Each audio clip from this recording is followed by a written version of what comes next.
ABP news, खबर सिर्फ सच की। उप मुख्यमंत्री श्री केशव प्रसाद मौर्य का आज प्रयागराज दौरा हुआ। सर्किट हाउस में उन्होंने अपने सभी पदाधिकारियों से मुलाकात की, अधिकारियों के साथ भी समीक्षा बैठक की। उन्होंने बोला कि बाढ़ से प्रभावित क्षेत्रों में आकलन किया जाएगा और जो उचित व्यवस्था होगी वो उनको मुहैया कराई जाएगी। जिन किसानों के थे जिसमें बर्बाद हुए हैं उनको उचित मुआवजा देंगे। प्रयागराज को उत्तम शहर बनाने के लिए भी प्रयास किया जाएगा। 2025 के महाकुंभ को लेकर भी तैयारियां अभी से शुरू कर दी जाएंगी। प्रयागराज के लिए जलवायु और जमीन तीनों क्षेत्रों में निरंतर विकास किया जाएगा। समाजवादी पार्टी पर उन्होंने बोला कि समाप्तवादी पार्टी हो गई है। शिवपाल यादव पर तंज कसते हुए कहा कि हम यादव हमारे साथ भी हैं। सर्किट हाउस में उन्होंने पदाधिकारियों से मिले और जितनी भी समस्याएं थी उसका निस्तारण किया, जिसके बाद वहां चाका ब्लॉक जाएंगे जहां सामुदायिक स्वास्थ्य केंद्र का निरीक्षण करेंगे। जिस प्रकार से विंध्याचल, जिस प्रकार से अयोध्या धाम, जिस प्रकार से चित्रकूट धाम, उसी प्रकार से प्रयागराज में पर्यटन, धार्मिक पर्यटन की अपार संभावनाओं को ध्यान में रखते हुए विकास की योजनाओं को तैयार करने और 2025 में होने वाले कुंभ से पहले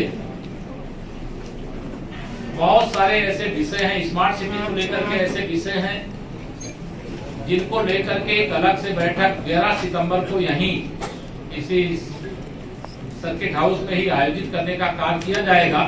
उसमें उसकी अलग से चर्चा की जाएगी। लेकिन अभी जो हमारी अनेक परियोजनाएं संचालित हैं उनको समय से पूरा करना और जो जनता के लिए हम सुविधा देना चाहते हैं वो समय से गुणवत्तापूर्ण ढंग से भ्रष्टाचार से मुक्त रखते हुए प्राप्त हो, इसका प्रयास किया गया है।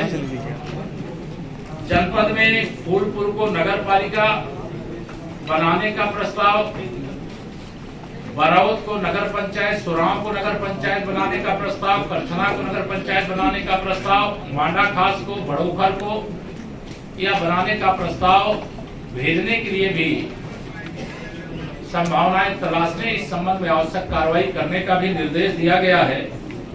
जो हमारा प्रयागराज का एयरपोर्ट है, उस एयरपोर्ट को अभी जो से बैठक हुई, समीक्षा हुई और जो शिकायतें माननीय जनप्रतिनिधियों के माध्यम से, संगठन के माध्यम से प्राप्त हुई, उनके समाधान का निर्देश दिया गया है। विशेष अभियान चला करके प्रयागराज को सुंदरतम शहर बनाना है।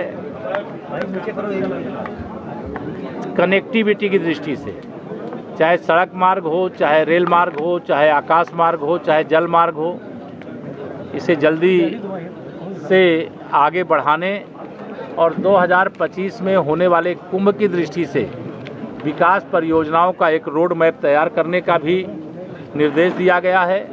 और इसको लेकर के 11 सितंबर को यहाँ पर एक बैठक रखेंगे हम लोग और उस बैठक के माध्यम से जो भी प्रेजेंटेशन आएगा और जो हमारे माननीय सभी जनप्रतिनिधियों का और प्रयागराज के जो तमाम अनुभवी समाजसेवी हों, धार्मिक दृष्टि से, अन्य दृष्टि से जिनको प्रयाग की जानकारी है, उनको भी उस बैठक का हिस्सा बनाया जाएगा, जिससे विस्तार से चर्चा करके 2025 के कुंभ की व्यवस्था की जा सकती है। सर, अगर बात करें तो जिस तरह से समाजवादी पार्टी समाप्तवादी पार्टी बनने की राजनीति कर रही है और शिवपाल जी लगातार मोर्चा खोले हुए हैं। शिवपाल जी कह रहे हैं कि अब वो यादवों को इकट्ठा करेंगे, यादव वंश की राजनीति कर रहे हैं। ये अंदर की बात है, यादव भी हमारे साथ है।